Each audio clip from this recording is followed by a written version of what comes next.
Hola, hola a todos, bienvenidos una vez más a El Mundo a tus oídos. Manejando la misma dinámica que traímos estas semanas, seleccioné una pregunta que me pareció muy interesante y que está relacionada con la actualidad, específicamente sobre la pandemia del COVID-19.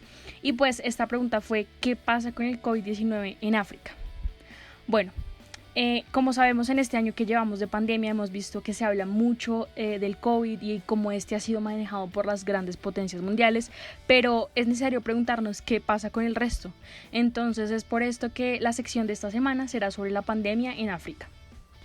Acá resulta muy necesario preguntarse por qué África tiene menos muertes de COVID-19 que otros continentes. Pues bueno, para hablar de la pandemia en este continente debemos tener en cuenta que se involucran diversos enfoques, pues estamos hablando claramente de 53 naciones en las cuales se han confirmado la presencia del virus y que han tomado distintas estrategias para hacerle frente. En primer lugar, podemos hablar del sistema de salud. Muchos argumentan que la explicación de las bajas cifras se debe a que es un continente con deficientes sistemas de salud locales, lo cual no permite que se hagan suficientes pruebas y detectar muchas más infecciones de COVID-19 debido pues principalmente a la carencia de recursos, lo cual puede representar la falta de datos fiables sobre la cantidad de casos y también dificulta muchísimo más un registro certero de muertes.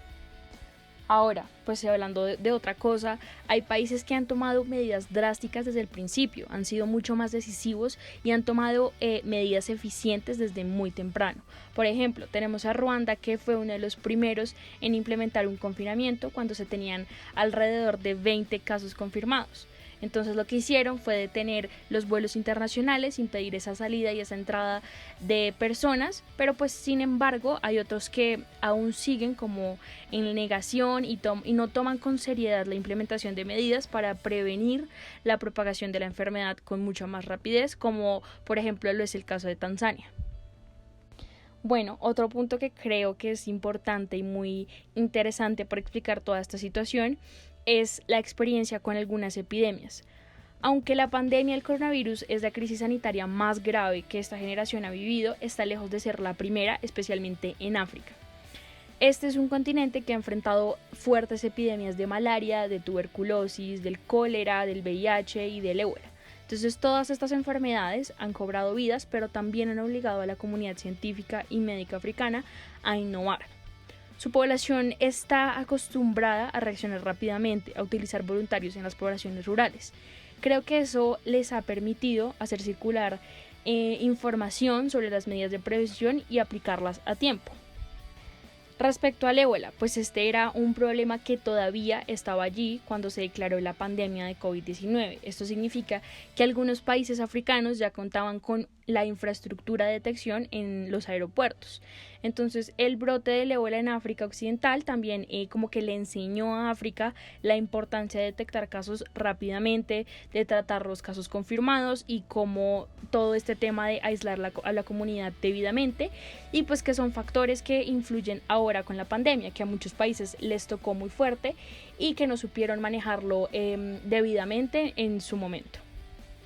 Bueno, si bien es cierto que pues en el caso del coronavirus en África no les está azotando tan fuerte como a otros continentes, a otros países, sí les está causando fuertes problemas, tanto sanitarios como económicos. Entonces, por ejemplo, tenemos los programas de vacunación que pues han sido completamente interrumpidos y pausados, lo cual ha generado un rebrote de otras enfermedades que están afectando sobre todo a la infancia. Además de esto, pues no hay que olvidar el impacto del abandono de programas de seguimiento de otras enfermedades como lo son la malaria, es decir, se están viendo interrumpido otras cuestiones sanitarias que también son de suma importancia en este continente. Bueno, y un poco por la parte económica, pues claramente el confinamiento está llevando a la quiebra a millones de familias africanas. Estas deben elegir entre comer o entre enfermarse. Como media tenemos que en los países de África cada familia dedica entre el 60 y el 80% de sus ingresos a la alimentación. ¿Qué pasa? Que al ser la mayoría de países eminentemente importadores de alimentos, el precio de estos se ha disparado y pues ahora más que nunca no resulta suficiente para mantener una alimentación saludable. En cuanto a las vacunas, se ha iniciado la mayor campaña de inmunización de África en la historia a través de la instalación COVAX. lo cual marca un paso adelante en la lucha del continente contra el COVID-19.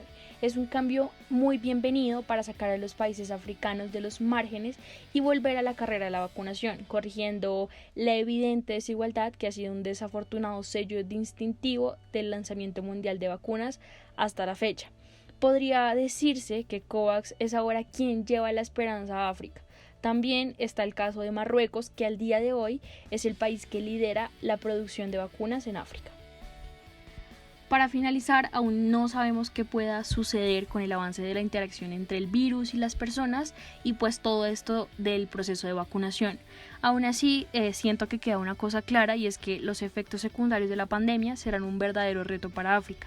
Me refiero a las interrupciones severas de lo que son las actividades económicas y sociales y a los efectos devastadores de la reducción de los servicios de atención que pues protegen a millones de personas, como las vacunaciones rutinarias y los programas de control de la malaria, la tuberculosis y el VIH.